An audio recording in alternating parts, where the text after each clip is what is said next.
And now it's time to talk about the premium live event itself going down this Saturday in Las Vegas, Nevada. It's a game of who should and will win the Money in the Bank ladder matches for the men and women. So, Jeremy, you are up first.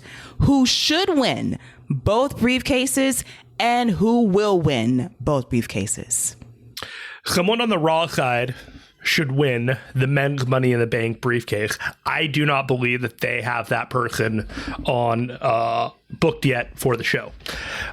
Just the logic of it all, you could do a SmackDown guy and have Roman eventually lose the title and be on Raw because they could afford to have him more part-time over there.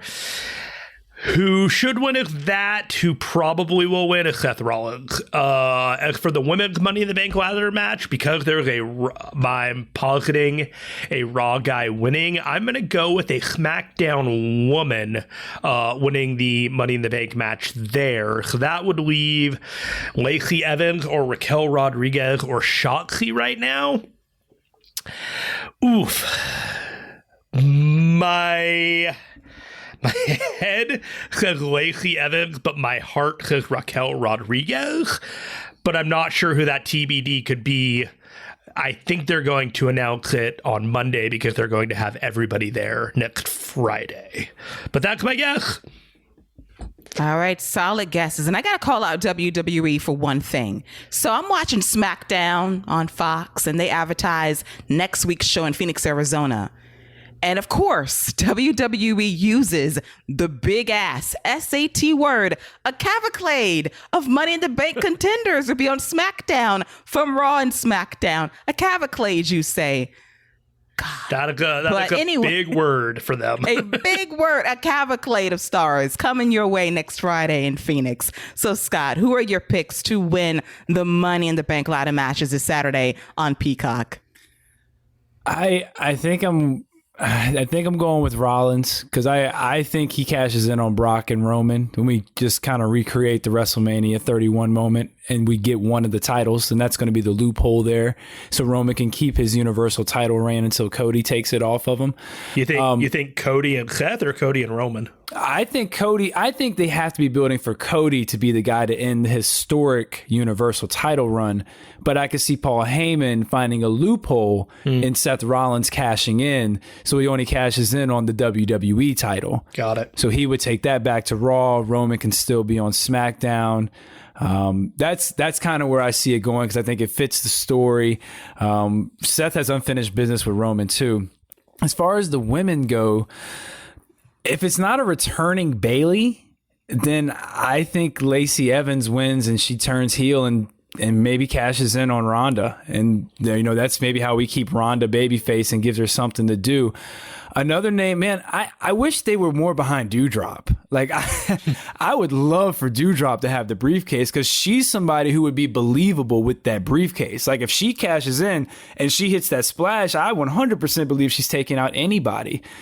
Alexa Bliss would be a great one because she could talk her way through anything with the briefcase.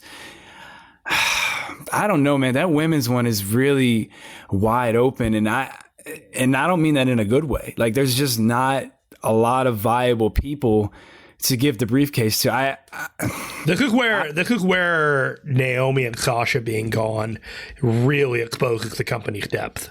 Yeah, absolutely. I mean, where do you even go? Like, I guess I'll go with Lacey. I'll go with Lacey Evans, and because I think she eventually has to be turning heel. I mean, that's the whole thing. Like, you could have Lacey Evans cash in on Natalya immediately after Ronda, and then keep Ronda chasing, and you know what I mean? Like, you could do something like that. They're going to want something to talk about the next night. And the only other thing that I can think about is because they're the last man standing match at SummerSlam, that's a perfect opportunity for a cash in as well. So there's a whole lot out there in terms of where they could go and what they can do with all this stuff.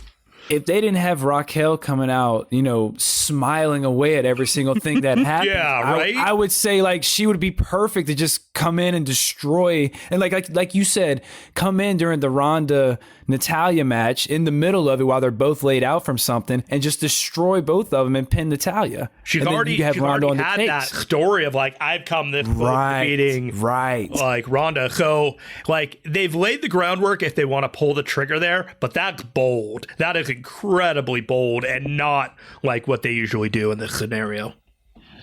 I mean, like you said, they don't have the depth, and I think you can get something out of Raquel and it be believable right now, especially in the interim, and it gives Ronda something to do, because one thing I always like to think about is what comes next. Right. So what does Ronda do next?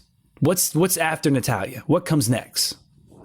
She's full-time, right? Ronda, she's showing up every Friday, right? Mm-hmm. All right. So you could do whatever with her. She doesn't need to have the title. And in a lot of ways, her having the title doesn't do her any favors, even though she's the person that should be holding it, because the depth of her challenger, rather than having her chase, those are two disparate factors, and one of them would play to her strengths a lot better. All right. Very interesting picks from both of you guys. I got my picks as well. I do have a winner from Monday Night Raw, and I might be ballsy to have another winner for Monday Night Raw. I won't go there, but for the men's Money in the Bank briefcase, my pick is Seth Rollins. I think he would be the best guy to have that briefcase, cause some trouble at SummerSlam, and take a championship from Roman Reigns. As for the women's Money in the Bank ladder match, Scott gave me shivers when he suggested that Lacey Evans wins the briefcase, because you said on this show just a week ago, hell no to that possibility. Now you're going to predict this into existence. I think not. I will not have you try to Jinder Mahal me after I tried to Jinder Mahal you during the King of the Ring tournament last year. No. Who's trying to shanky each other right now? Yes, who's shaking who? Hey, this is absolutely payback for all this. Hey, listen, hey, I'm not saying I want it to happen. Please, God, no. I told you, I treat her like I treat the Warriors after the way she bamboozled me with those crocodile tears and let me talk to you, or whatever the freak she was saying before she got started. So, okay, here we go. There it is. 5 weeks. That's it. 5 weeks of. Okay, here we go. She bamboozled me because she got me those first 2 weeks. I was like, we got something. She was a heel to me by week 3 of that, because anyone who does public speaking, like, you don't do those things. You become unlikable. You become unlikable. So I don't want her to win, but I could just, I changed my pick though. I went with Raquel. I'm going with Raquel. I think they're going to end the smiling. I'm going with Raquel. I'm changing my pick. Thank you, because you tried it just to spite me, Lacey Evans. Please. No. So thank you for being honest with your pick at long last, because you were a liar. Lacey Evans winning the Money in the Bank briefcase. Flip a table next week on this show. I'm just glad that Rhea Ripley wasn't a candidate for a Money in the Bank or a Royal Rumble, because every time that Rhea Ripley is an option, I just pick Rhea Ripley, and so I'm really glad that was off the board. I would have picked her too. Yeah, right. Who else? I mean, what else? Who else are you gonna pick? The options are limited. Right. All right, now back to my pick for the women's Money in the Bank winner after Scott. I'm sorry, that's my fault. Listen. I'm so sorry. Because he scarred me, so I have to get back on track here and pick the proper winner here. And it's not Lacey Evans. Thank God for that. So my pick would be Shotzi. This will be a moment for her to truly break through. If she can safely do crazy shit from the ladder, we have not had crazy Shotzi on the main roster since her days on NXT. If she's able to break through via this match, it would be fantastic. My secondary pick would be Liv Morgan, but they won't go there. So my primary pick will be Shotzi to have a moment, break through, win the briefcase, and hopefully be a star, because she has what it takes if they give her a fair opportunity. And yes, I still miss her goddamn tank. So you think this is her big Shotzi? Okay, Rhonda Jr. Does Shotzi deserve a title Shotzi? Perhaps-y. If she wins, we just all yell Yahtzee. some shit Rhonda would actually say to you. Hey, She would say that. That's pretty good, though. But she talks about charisma, though. Okay, sis.